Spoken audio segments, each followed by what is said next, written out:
Assalamualaikum, halo teman-temanku semuanya, apa kabar? Semoga kalian semua selalu berada dalam keadaan sehat walafiat ya.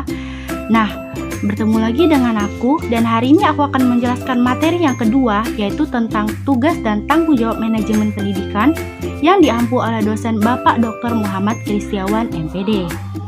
Sebelumnya, perkenalkan dulu, nama aku Adinda Dwi Anggraini dari kelas 1A dengan MPM A1G022030, Program Studi Pendidikan Guru Sekolah Dasar Fakultas Keguruan dan Ilmu Pendidikan Universitas Bengkulu.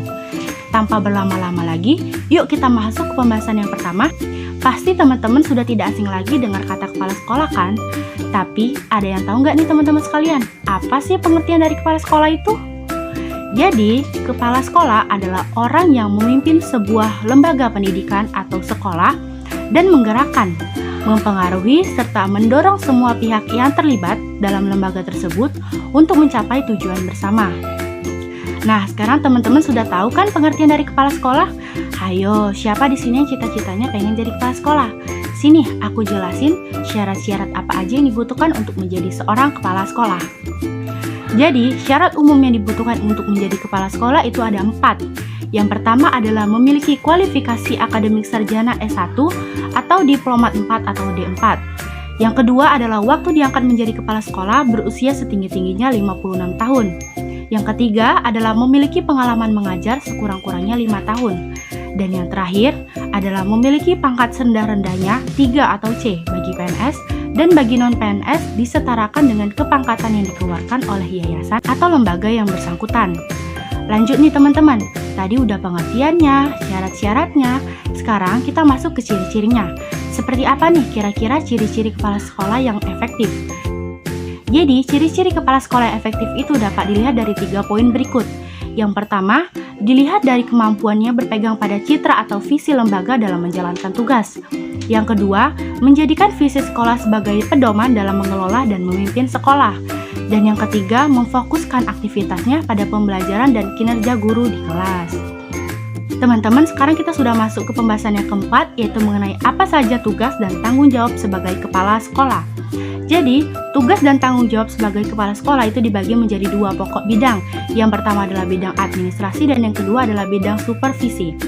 Bidang administrasi adalah bidang yang mengacu pada pengelolaan pengajaran, pengelolaan kepegawaian, pengelolaan kemuritan, pengelolaan gedung dan halaman, pengelolaan keuangan, dan pengelolaan humas atau hubungan masyarakat. Sedangkan bidang supervisi adalah bidang yang berfokus pada pemberian bimbingan, bantuan, pengawasan, dan penilaian pada masalah-masalah yang berhubungan dengan teknis penyelenggaraan dan pengembangan pendidikan pengajaran yang berupa perbaikan program dan kegiatan pendidikan pengajaran untuk dapat menciptakan situasi belajar mengajar. Lanjut nggak nih? Lanjutlah, masa enggak? Nah, teman-teman, kira-kira apa aja nih fungsi kepala sekolah sebagai manajer? Jadi, fungsi kepala sekolah sebagai manajer itu dibagi menjadi 3 bagian. Yang pertama adalah sebagai administrator pendidikan, yang mengacu pada perbaikan dan pengembangan fasilitas sekolah. Yang kedua adalah sebagai pemimpin sekolah, yang mengacu pada peningkatan guru dan staf agar bersifat terbuka, kreatif, dan memiliki semangat kerja dari suasana yang dibentuk oleh kepemimpinan kepala sekolah. Dan yang ketiga adalah sebagai supervisor pendidikan, yang mengacu pada peningkatan mutu guru-guru dan seluruh staf sekolah melalui rapat-rapat dan observasi kelas. Terakhir nih teman-teman, apa aja nih peran kepala sekolah itu? Jadi, secara umum peran kepala sekolah itu ada 3. Yang pertama adalah kepemimpinan, di mana kepala sekolah merupakan kunci dalam membentuk kultur sekolah. Yang kedua adalah manajerial, yang berfokus pada perencanaan, pengaturan, koordinasi, pengawasan, dan pengendalian di suatu lembaga atau instalasi. Dan yang terakhir adalah kurikulum pengajaran yang berfokus pada mengawasi, mengevaluasi, menjamin kualitas pada pengajaran, serta memonitoring kemajuan siswa. Oke, sekarang teman-teman udah paham belum nih mengenai pengertian kepala sekolah, syarat-syarat kepala sekolah, ciri-cirinya, tugas dan tanggung jawabnya, fungsinya, serta peranan kepala sekolah dalam pendidikan.